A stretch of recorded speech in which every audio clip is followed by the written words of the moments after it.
Ngawan Solo mboten sinuwun. Werkudara ngapa Semarta Ajar? Wah, arep bangun desa dadak nganggo tumbal gedhe Werkudara. Tegese Semar wis tegel karo aku. Tinimbang aku ditegeli karo Semar, Semar tak tegeli. Ayo, bener kowe. Ngawan Solo. Ngawan Solo. Tinimbang aku ditegeli karo Semar, Semar tak tegeli. Ayo, bener kowe. Kowe melu dadi kongkonane Siwa Ngastina supaya mbondo karo Semar. Ora, aku kira ngopo? Sapa? Antasena Cecan, aku ki wong tuwa. Sapa apa? Hoi. Kuku ngarepe dhewe. Strayoli binatang wah. Wah, edan. Antasena kaya wong kranjingan. Ngantemi wong tuane sapenake dhewe. Lah kok dadi aku sing dituduh kaya ngene iki piye kanane? Wah, iki menungsane keparat kowe. Woi. Baladewa. Wah, ngopo kowe melu ngajar Semar? Menungso tatanan manung maring jajaran ati iblis. Tinimbang aku ditegeli karo Semar, Semar tak tegeli. Ayo, bener kowe. Ngawan Solo. Ninapura, Pak. Wonge trima ora? Sapa? Sing ndok jotosi. Trima ora trima gajulane. Iki sing girang rak malah ngopo Antasena. Pakde tak jotosi. Mergane tak kira nek ngrangket kakekne Semar. Turun dalan tak antemi tak taboki nganti gila. Semar. Semar. Kuli. Kula kok kuli. Kuli sinuwun. Kowe iki piye? Takon munggane kaya ngono malah tekan negara Ngamarta tapel wates negara Ngamarta piye? Kowe ngapusi Baladewa ya? Kowe ngapusi Baladewa. Nganti aku diajar karo Antasena, digawe pengiram-iram aku diwirang-wirang karo Antasena. Mergo aku ngeboti karo kowe. Jarene kowe munggane kayangan bakal gugat karo Baladewa.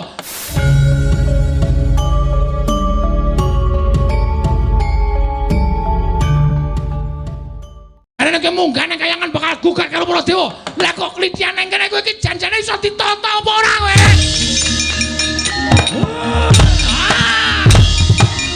Mati.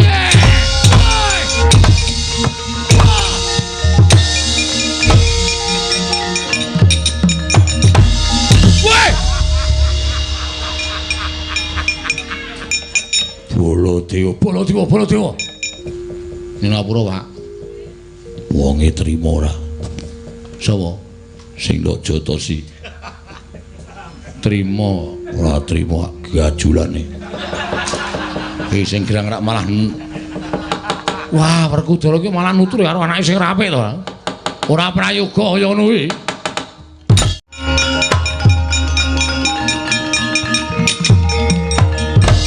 Kakang Semar kula Kyai Darmaji nanjake Kakang Semar nggone ora sowan. Merga kula pengin bangun desa. Lho, pengin bangun desa nggih. Pengin bangun katentreman, pengin bangun karukunan wonten ing Karang Kadempel. Ulah dalah. Kok sik iki kok gawe gumun to? Bab napa? Lho biasane bapakmu kuwi nek dipiloro karo wong kowe iki mesti padha runtik. Lah kae ditendangi Werkudara kok kowe do meneng wae. Sing kurang kaprayitnan kuwi sampean. Lho. Kok kowe nyalahke aku? Salah. Gunane apa? Kedapuk titi sing Sang Hyang Bathara Wisnu. Kudune iso nyawang sapa to Semar kae sejatine. Ora mentuk kantakon ngapa Dora nesu. Ora nyambut gawe ngapa mentuk kantakon. Ora edan sing edan kowe. Us. Aku ki ratu tok undheke edan. Ayo disawang. Kanggo permana jati. Sapa sejatine Semar kae?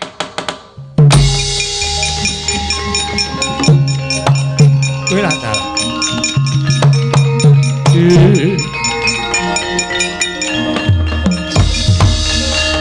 Lah kok dadi saka kaya ngono kedadeane. Nah, niki kula critani.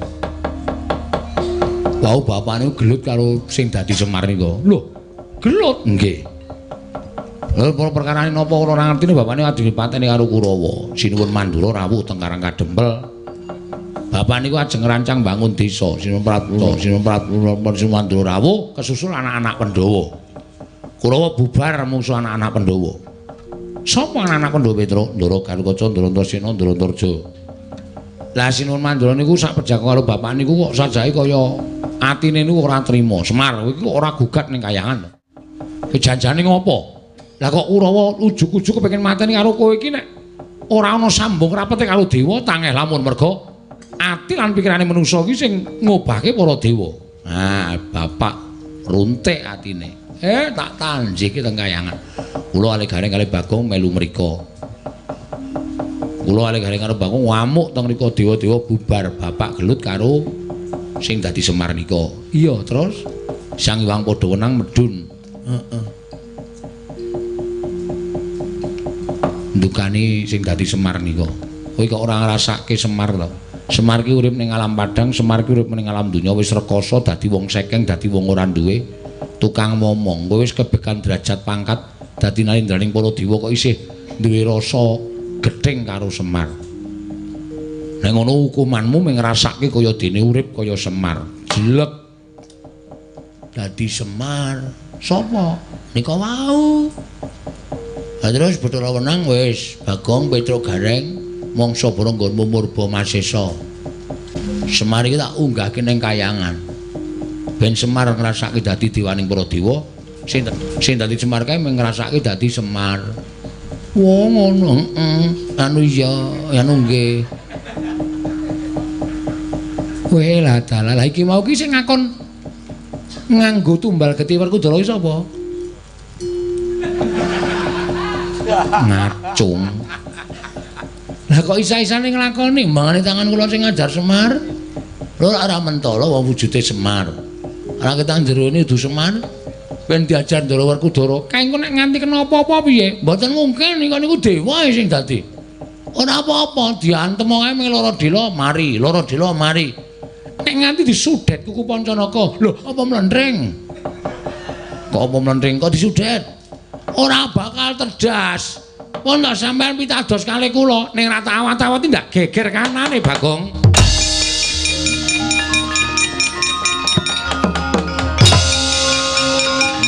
Yo.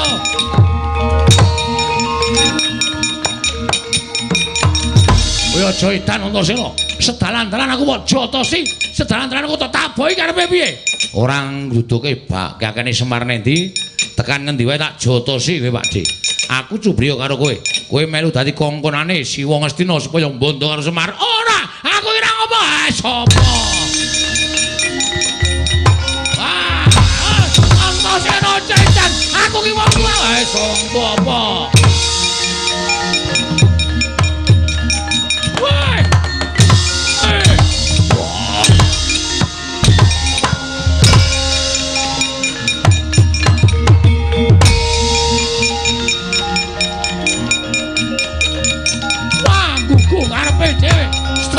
Binatang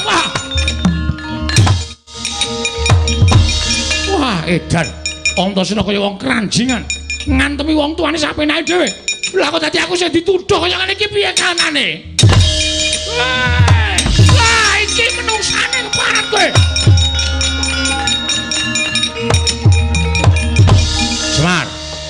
Semar. Kuli. Kula kok kuli. Kuli sinuwun. Kowe iki piye? Takon munggane kaya kena melatekan negara Ngamarta tapel wates negara Ngamarta piye?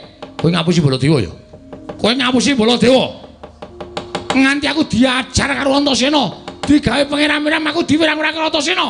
Mergo aku ngeboti karo kowe. Jarene kowe munggane kayangan bakal gugat karo Baladewa. Lah kok klitian nang kene kowe iki janjane iso ditata apa ora kowe?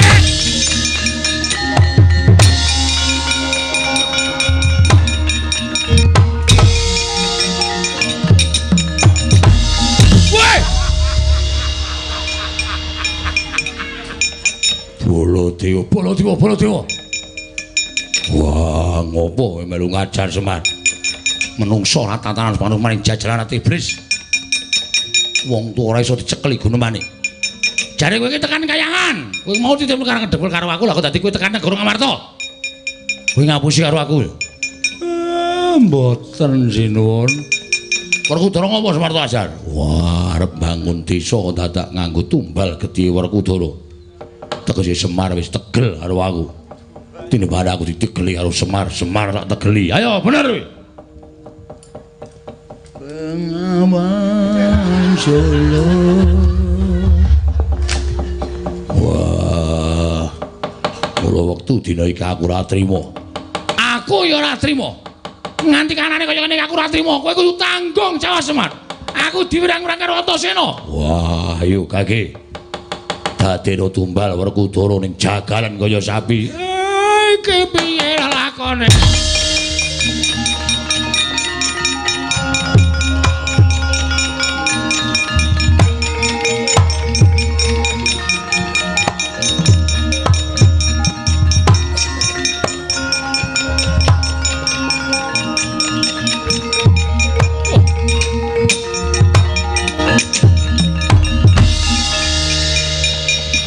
Dewa, iya wonten dawuh ulun. Ulun ingkang prapta. Lho. Lho ulun ngasta utawi nganti dhateng Kakang Semar. Iya iki pancen Semar ingkang sejati. Ingkang nalika semana ulun dawuh supaya ngrasakake dadi dewaning para dewa ora ketang amung telung kedheping paningal. Sabab Semar ingkang ora luput, Semar ingkang ora kleru dijangka patine. Dening Manikmaya ingkang tansah duwe rasa gedhing keburu sengit kelawan Semar. Mula tumuli Manikmaya tak sebda dadi wujuding Semar dimen nglakoni urip kaya dene Semar dadi wong papariman, wong kang ora duwe sarta wong kang kekurangan ning jagat. Manikmaya kula wonten dawuh pukulun piye? Apa kita betah urip kaya Semar? Inggih pukulun. Kula nyuwun pangapunten ingkang sak kalangkung kathah. Kita nyuwun pangapura kelawan kadang kita ya kuwi Sismaya. Kanthi kita nyuwun pangapura ingkang kanthi tulus, sayekti kita bakal mbabar sejati ning wujud ingkang sejati. Kakang Ismaya kula nyuwun pangapunten. Sepinten kalepatan kula diagung pangaksami, kula mboten badhe nggendak sikara. Kuwi badhe mboten jangka dhateng kapitunanipun Kakang Ismaya wiwit dinten menika ngantos sakterusipun Kakang Ismaya. Aku ki mesti menehi pangapura karo wong sing rumangsa salah kok. Manikmaya.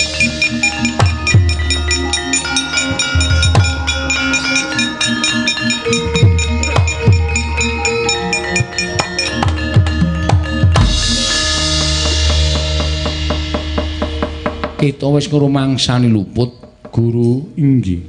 Ukulun kula sampun ngrumaosi lepat. Kanthi kaya mengkono, jangkungan sedyaning Sismaya ya kadang kita. Jangkungan sedyaning Semar Badranaya. Nggone bakal mbangun desa, muga dadi pancatan tentreming jagat sawigung. Inggih, kula badhe tansah ngulataken gegayanipun Kakang Ismaya pukulun.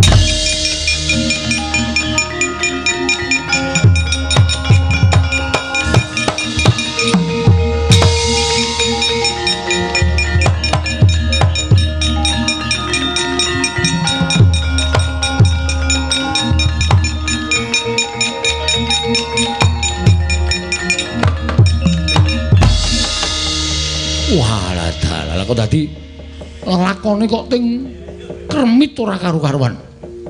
Wah. Dipol, kula sida njaluk tumbal aku apa ora?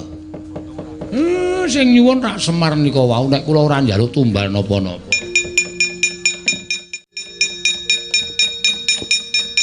Kowe ngerti sopan ora? Piyayi lungguh dhuwur. Tak ajar kowe. Cah picak mripate. Weh. Iki Bathara Guru to?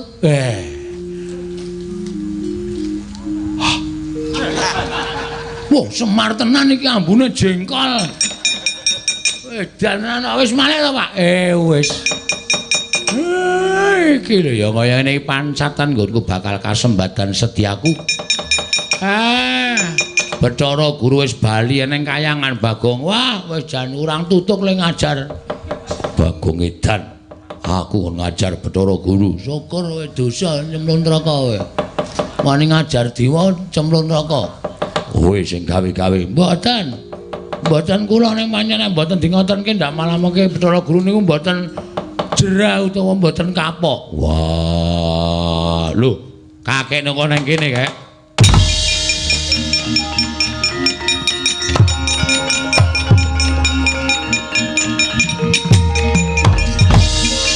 Kakekne Semar Jayar bangun desa kok malah nang kene. Weh, saiki iki delon kuwi. Kuwi didelokke kuwi senengane ngluputke wong gerang, ngluputke wong tuwa saiki sawangen. Iya, Dik, aku salah. Dade. Saware salah. Aku nyuwun ngapura. Napa Antasena? Pakde tak jotosi.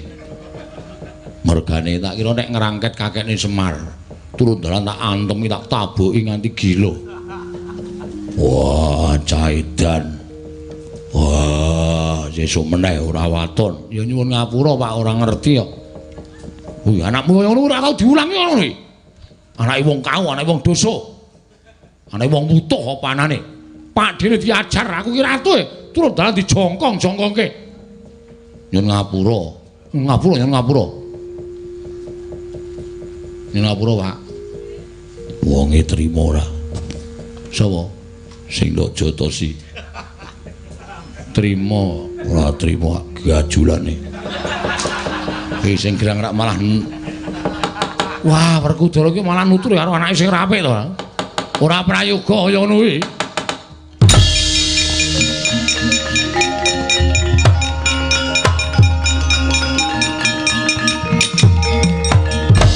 Kakang Semar kula Yai Darmaji nanjake Kakang Semar nggone ora sowan. Merga kula pengin bangun desa. Lho, pengin bangun desa nggih. Pengin bangun katentreman, pengin bangun karukunan wonten ing Karang Kadempel. Ula dalah. Yen ngono kuwi apik, kuwi becik.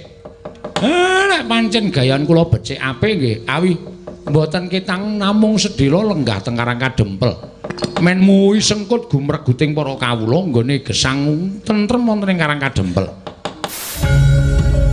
Dereng ngantos bidah iku togok tuwin ora bilung. Kedadak ingkang mletek-mletek saking katebian nyumurupi lenggah iku ora togok Catugara. Nah, candhak kowe wae. Aja kaget wae aku sing teka, anakmu lanang anake Semar Bagong wae. Aku sowan ya wae togok sayangku.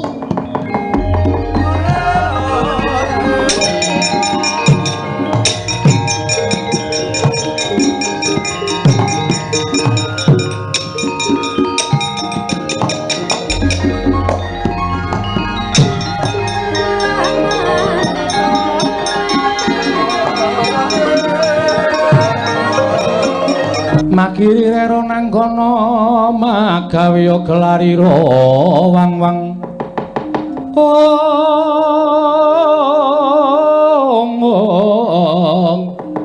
Makiri rero nanggono magawe gelarira wang-wang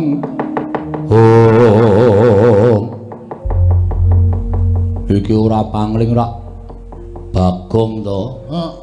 Wah. Lho kok tekan kene. Ngrekoso goleki alamatmu iki. Ning nyatane tekan kene. Aku ngaturake sembah pangabekti kula. Ku katur ya, Wa. Ya tak tampa. Wah, edan kowe tambah sugih. Ya mergo saka nyambut gawe nderekke ratu-ratu sabrang. Ora ning lho, lek musuh geke ngutuyul mburimu kuwi to, Gak? Ora ngawur iki Pakdemu mbilung. Wah, iku brengos barang saiki. Samet kowe, Gang. Samet, Pakde. Ya syukur. Karo sapa? Dhewe. Lah kok dhewe kok dulur-dulurmu ora tok jak tilik karo Pakdene? Sepisan aku tilik kawidadane Siwa Toga. Angka 2. Kowe ndedet ora kok? Lho. Tekan dhuwit kowe sandhangamu teng gebyar ngono ketok nek saiki wis rada mukti. Mula nyambut gawe sing apik, nyambut gawe apa wae iki ditemeni, ditenani. Mergo kuwi bakal awuh rejeki. Nek kowe entuk gawean nyambut gawe ming tok sepelekke arep nyambut gawe apik kaya ngapa ya rezekine bakal rendet. Nek nyambut gawe saanane ning ditenani kuwi bakal awuh rezeki. Matur nuwun wejanganipun Siwa Tegok. Yo. Lah terus kowe mrene arep ngopo? Wah. Aku arep nangis, Wo. Lho. Arep apa? Arep nangis. Nangis mergo kowe tak omongi ya, Wo. Iki mau omahku geger. Geger mergane aku ki rak kepengin bangun wewangunan kanggo srana ngundhake penguripaning para masyarakat. Lah sranane kudu ana syarat srana sing winastan kayu Dewandaru karo kayu Jayandaru. Heeh. Siwa ngerti? Ngerti kuwi papane ning Kayangan. Terus saya tak takon karo Watami, Togok. Nek apa jenenge iki? Siwa iki jane kakangne bapak. Iya, tuwa dhewe aku. Nomor 2 bapakmu, nomor 3 Bathara Guru. Bathara Guru ki sing ngetro bapak ya, Pak? Oh wis suwe. Mergo bapakmu ngantekan seprene iki ora tau gelem sembah, ora tau gelem tata krama karo Bathara Guru. Ya mergo bapakmu ki mendem rasa mangkel karo Bathara Guru. Nek jane aku dhewe iki ya mangkel. Mergo diapusi karo Bathara Guru. Nganti saiki guru dadi dewaning para dewa iki mergo aku disingkirke ning jagat karo bapakmu. Wah, bener. Heeh, terus Bathara Guru rawuh ning nggon aku njaluk Dewandaru Jayandaru dadi geger. Lho. Geger aku mungsuh apa jenenge dewa-dewa perang. Mulai edan kowe iki. Kowe iki mung ditakoni karo dewa. Nyatane menang kok. Lho, iso menang. Ora ndelok? Ora. Wah, telat lehmu teko wae.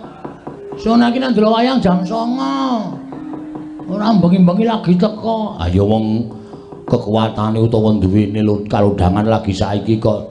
Lah terus Bathara Guru nyekel ces. Tri apa ta? Apa? Pusakane Bathara Guru ces Trisula. Aku mlayu, Gareng mlayu, Petruk mlayu. Terus bapak ngadepi Bathara Guru. Bathara Guru dawuh ngene. Taunana Windanana kayu Dewandaru Jayandaru ora bakal tak paringke Bagong. Terus bapak syaraté apa? Aku manut. Aja kok wujud bondo donya. Patiku aku ikhlas. Nek kakang ikhlas patine dadi srana syarat bebono kayu Dewandaru Jayandaru. Kakang Semar tak boyo ning tak gawa-gawa. Ning Kayangan tak cemplungke ning cawan kawah Candra Dimuka. Gareng nangis, Petruk nangis. Gareng yo melu, Petruk yo melu. Lah saiki Semar karo Gareng karo Petruk digawa adimu si sapa? Bathara Guru kuwi ketoke arep dipateni nang kawah Candra Dimuka wae. Tunggu kowe. Wah, cangkeme kuwi. Kono kuwi kaget kok malah nyangkem-nyangkem kowe. Kaya torong. Torong dengkulmu tenan kok aku ora ngapu. Wah, lha hebat kok.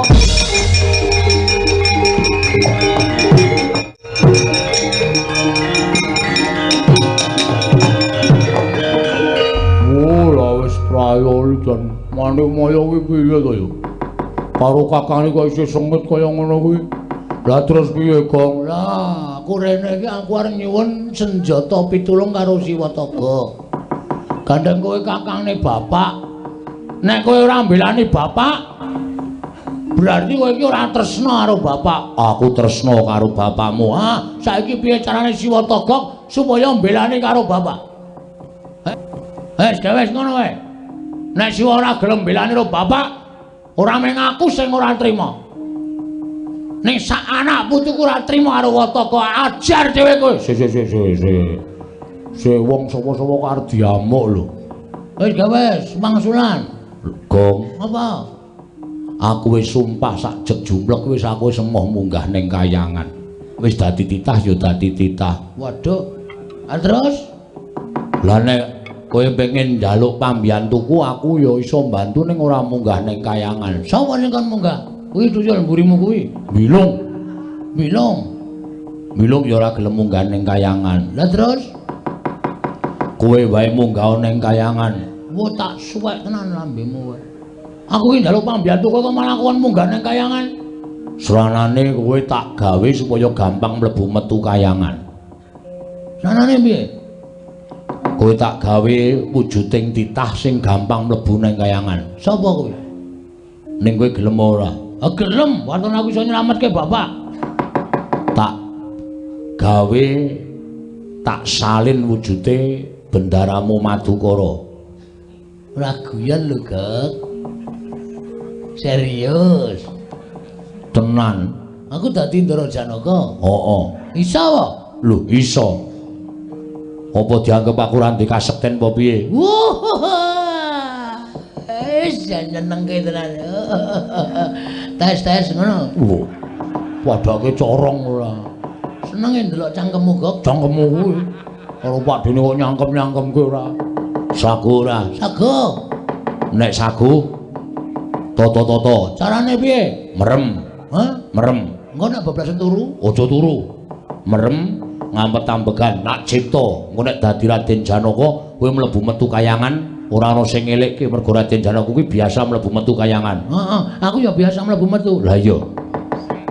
Ning ora kayangan. Iya. Sanane nek aku. Lah iya. Wis tak cipta ya. Heeh. Kok tak munggah ning kayangan? Ya. Engko nek tekan kayangan tanjine ora Bathara Guru. Nek perlu tak nehi kekuatanku kowe iso ampuh kegila-gila. Asik. Aduh. Nyenengke tenan iki. Jame tak peke, Gek. Aja. Anggere ngalem kok njaluk. Apa-apa arep dijaluk apa? Waduh, untune dibehel. Gleleng tenan. Wah, gaya tenan saiki jan kemajuan iki. Ya wis men karang ya. Karepe mbok dimu. Mbok dhewe isih berapa? Isih. Tak peke. Lho. Apa-apa arep dijaluk ora? Wis gak gawe dadi gawe aku. Tak gawe kok aja kuwatir. Ah, wis.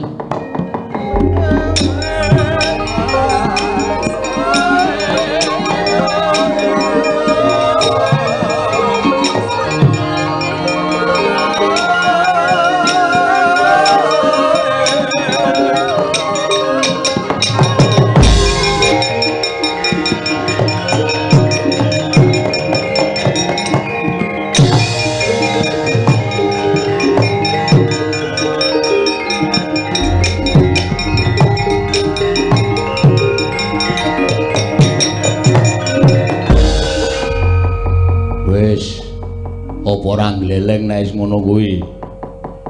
Maksude kowe iki wis dadi Janaka.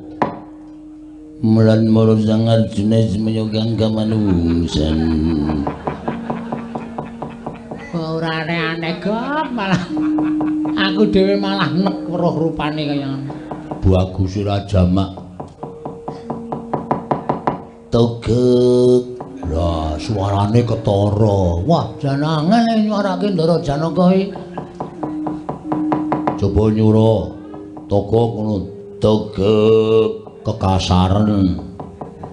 Togek. Palusen. Togek. Coba digedhekke sithik. Ucel-ucelen. Patunyo lho kowe. Suarane larak ngono. Togek. Ah, semono kuwi wis pas. Ndara Janaka ana apa Togek? Tejo mantri. Nggih. Niki Panakawan sami dibuta Bathara Guru. Panjenengan kedah nyelametaken. Iwang pikulun manik maya Togek sing wani mboyong Semar garing kelawan Petruk. Nggih. Aku tak munggah ning kayangan Togek. Monggo mawon. Sing isih tiket pesawat apa Togek? Andel ora, wong-wong sembrono kok dadekke satriya serius. Ah mesti ora serius. Togek pun gak minggah teng kayangan kula wis jeleh nyawang saya togat.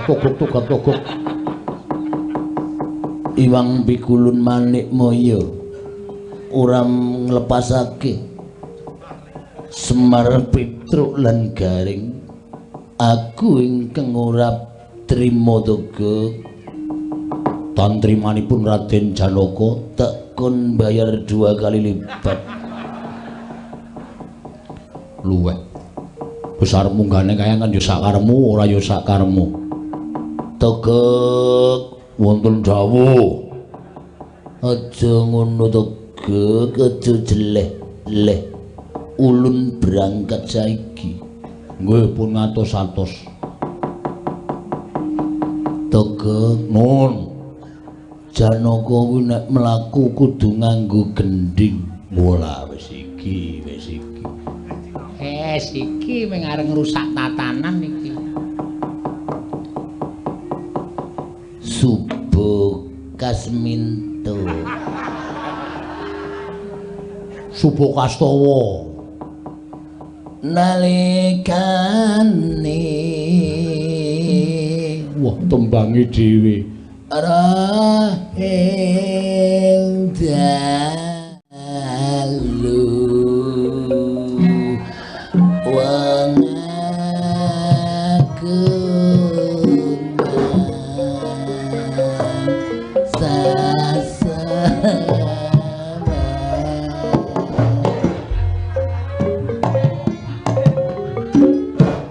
sirap kang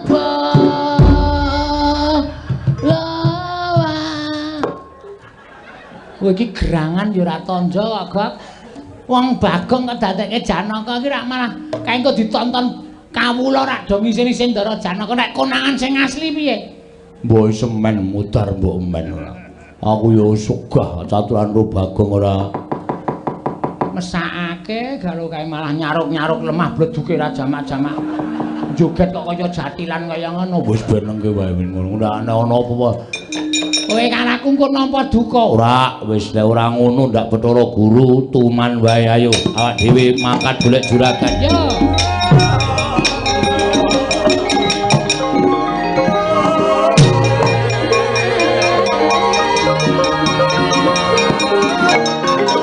Anggunge pranone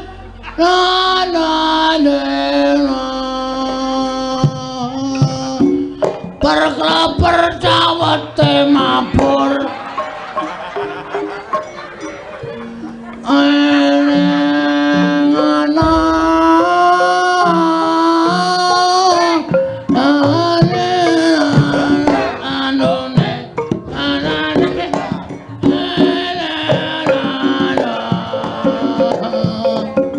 perkleper manuke mabur bar wadahe saiki manuke mabur kabeh ya ben nalikane roh kali aku raeng dalu wong agung sasem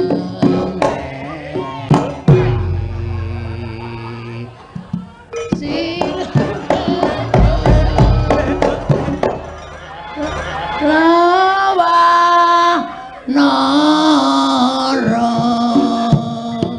Satya sami goleng tilindang tilindang dang tenang sutu tilindang tilindang dang gelang sutu nyeneng-nyeneng ke wiyaga ki gampang men ora ngantuk pukulun lali aku yang perjiwatan boyo mirah boyo ingsun sun remet dadi mecodot pukulun kula ingkang sowan wonten ing Kaiwangan Suralaya pukulun kula ingkang abdi utawa tita pujangkara pun Janaka pukulun boten mangsulaken Kakang Semar Petruk lan Gareng kula ngamuk wonten ing Kayangan pukulun Mulatmana Sang Arjuna semuanya kang kamanungsan liwat kene belok kiri lurus wae ora iso suna Pukulun padha lali meneh Pukulun kula ingkang sowan wonten ing Kahyangan Suralaya Pukulun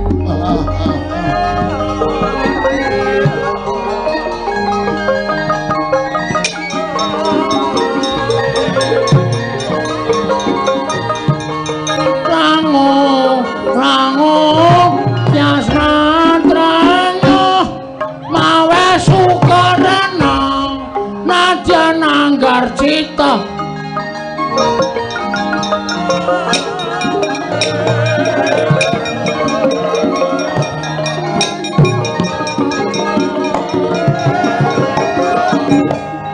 migunjang kancing langit kelap-lapaton ler kincanging risang mawe gandrung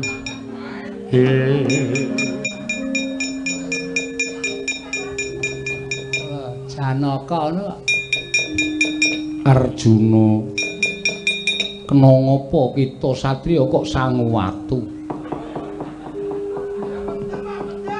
nenamit pasang kaliman tabik tinebena ngiloduni maling tang tuang Pukulun kula ingkang mayapun Janaka ingkang abiyanta ngersa paduka mangadi Pukulun ya Arjuna saka ngendi Janaka saking Sregen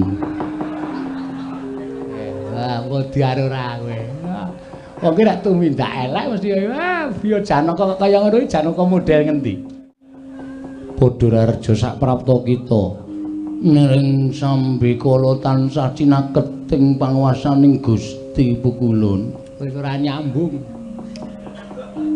apa sebabe kita sowan Pukulun mugi dados ing kawuningan wulan kepengker Pukulun dereng nyambayar kekirangan Kakang Rodo menika pripun kula sumanggaken ampun caturan kali kula Janaka kok Janaka kok debt collector iki cara ngendi sasi wingi ora mbayar dengkule atos kuwi ora Pukulun Arjuna kepiye mekaten inggih iya apa ingin dadi sebabe Janaka kita munggah ning Kahyangan sepisan kula nyaosaken sembah pangabekti kula konjem ing Bantala Pukulun ya ulun tampa ndungkap angka kalih Pukulun iya Janaka kula madosi panakawan kula sapa setunggal Kakang Semar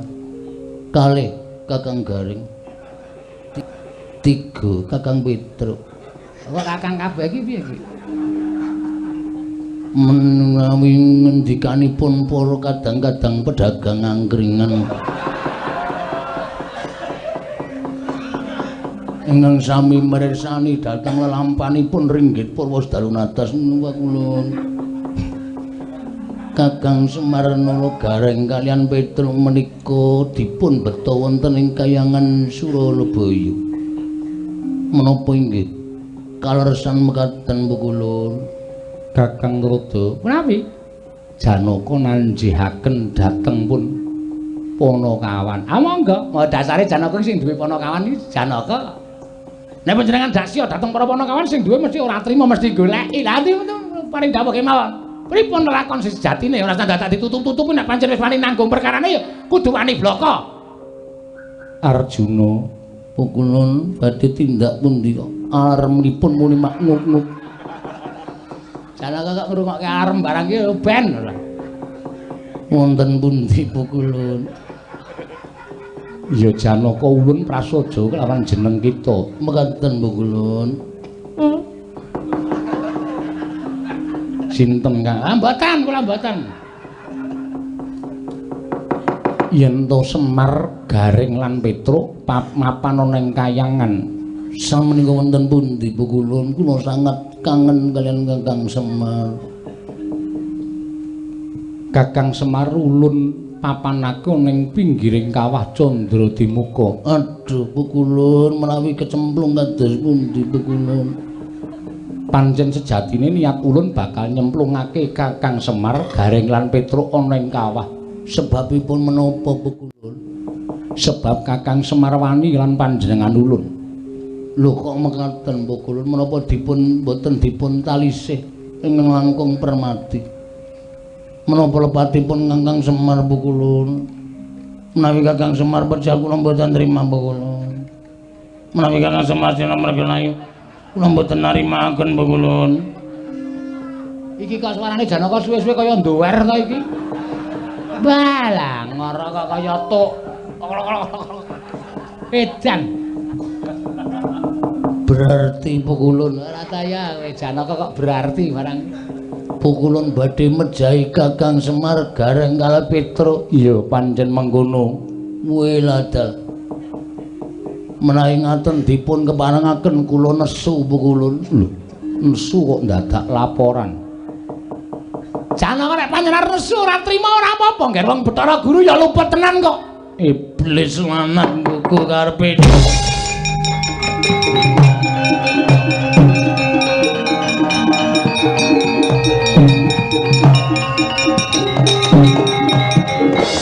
Wah, iki Janaka kok malang kerik kaya Werkudara.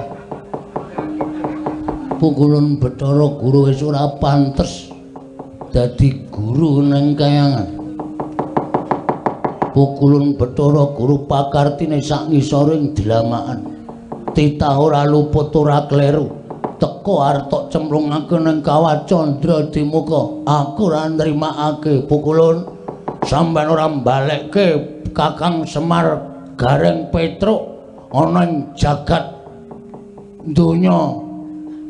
Aku ora trima, aku ngamuk neng kayangan. Arjuna, Arjuna. Apa? Apa?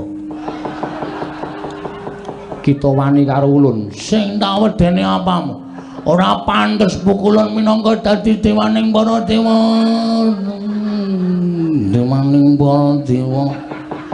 Pukulun aku ora nrimakake. Ora mbaleke Panakawan kayangan tak gawe sungsang bawana balik guntur geni guntur angin. Arjuna sirnakna ora prayoga uripun ning alam pandha guntur geni guntur angin.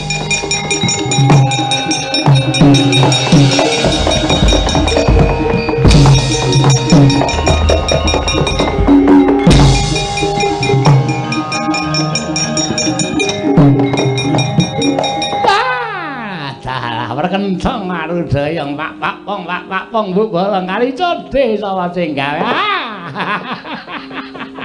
Ha iki sing jeneng wong arep kewirangan ki ning kene iki. Kakang Narada ki menapa malah gumujeng. Ha iki gumujeng. Wong sampeyan dikandhani ya iso ora gugu. Sampeyan ora bener dibenerke ya iso ora gelem melu. Nyatane kaya ngeten iki Janaka ora kena guntur geni guntur angin ora apa-apa, malah katon mencorong cahayane. Kakang Narada. Lho kok Kakang? Pukulun Narada. Ampun tumut-tumut perkara niki Pukulun Narada. Kakang Narada, nadyan Arjuna mboten kenging guntur geni guntur angin. Kula dawahi Cis Trisula mesti lebur tanpa dadi. Monggo. Arjuna, kula wonten dawuh Pukulun. Tak tibani Cis Trisula. Lakon sirna margalayu kula trinamaken Pukulun, kula mboten badhe ajrih kalian Cestri Amin Trisula Pukulun mati dening ulun keparat.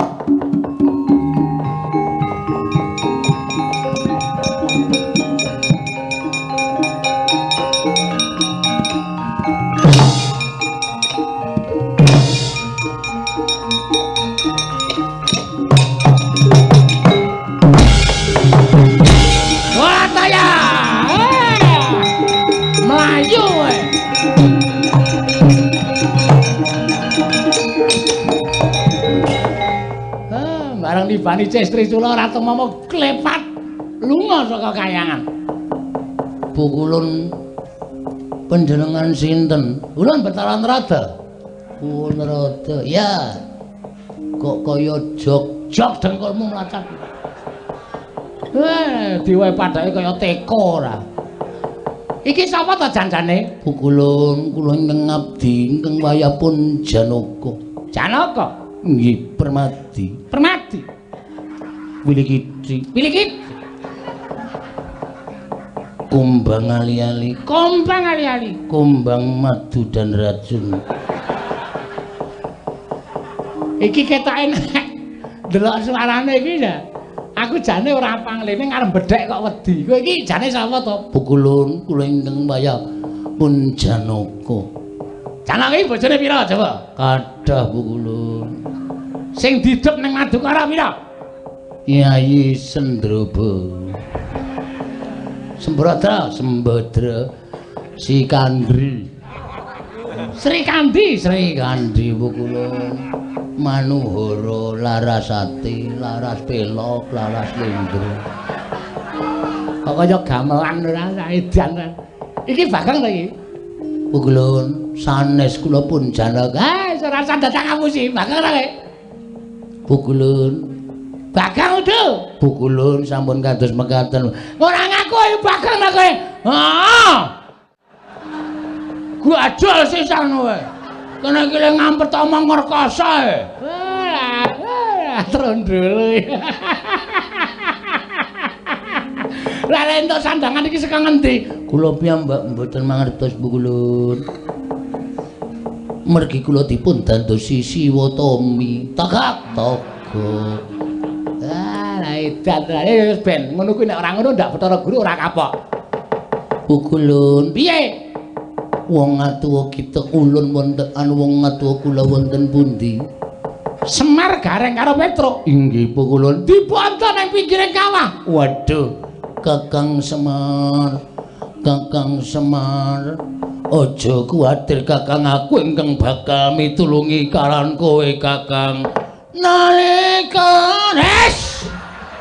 Nalikane Ora gajek-gajek kendang.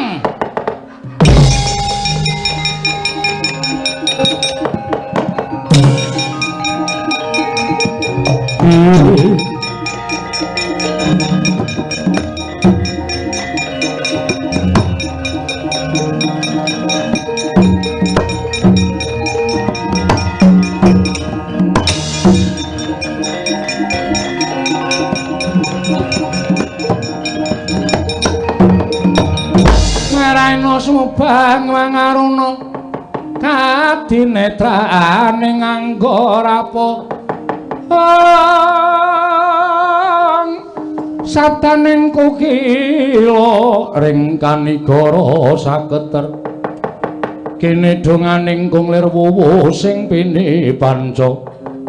Kakang Semar, aku ingkang prapta Kakang, aku teka bareng karo prapta Kakang. Kakang Semar, kowe tak tambani tak grayang nganggo tanganku.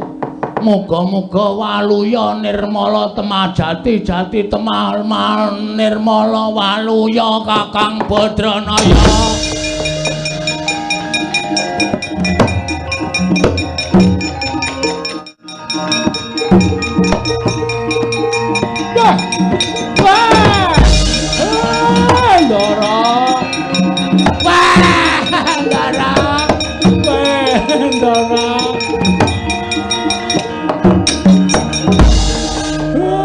Ngaturaken panuwun nggih Den, sampeyan wis nulungi kalih kula.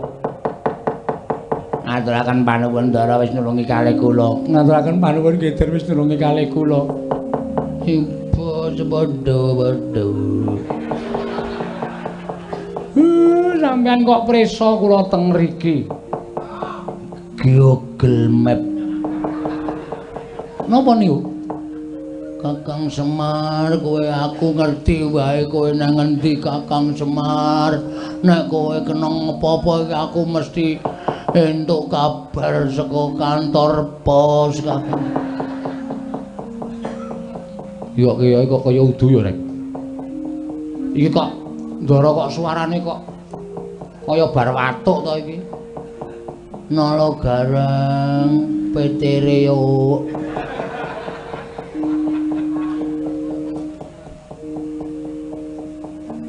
Den apa? Ndara Apa?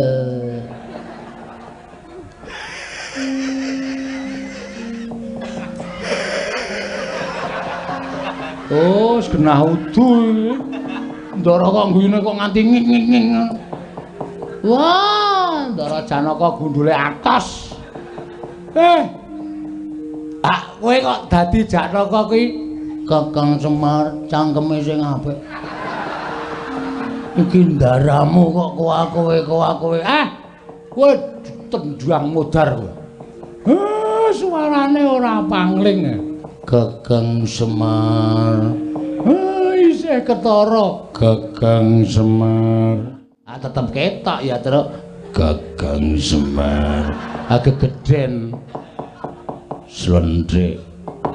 Gegeden kok slendrik ora. Aneh-aneh ora. Kakang Semar ayo padha mapanana ing ngendi ku jenenge? Ngendi Truk? Kok Selakanda Warubinangun. Ngopo? Kakang Semar basa. Kakang Semar ki wong tuwa, kena nggo patuladan. Ora basa karo Bandara. Dosa Kakang Semar tak sanggane. Ora apa-apa. Ngopo ning Selakanda Warubinangun? Piknik Dharma Wisata. Saedan. Wis ayo aja kokean pertingsing. Pertingsing ki apa ning embok ora arti. Sing sok muni pertingsing ki ming Bagong. Asli kowe. Ambok modar kowe ketrucut cangkeme ora. Asem. Ayo Kakang Semar ana ing Bale Marti Ukunda. Jaya Binangun Kakang. Wis ben nek konangan sing asli diajar mbok men.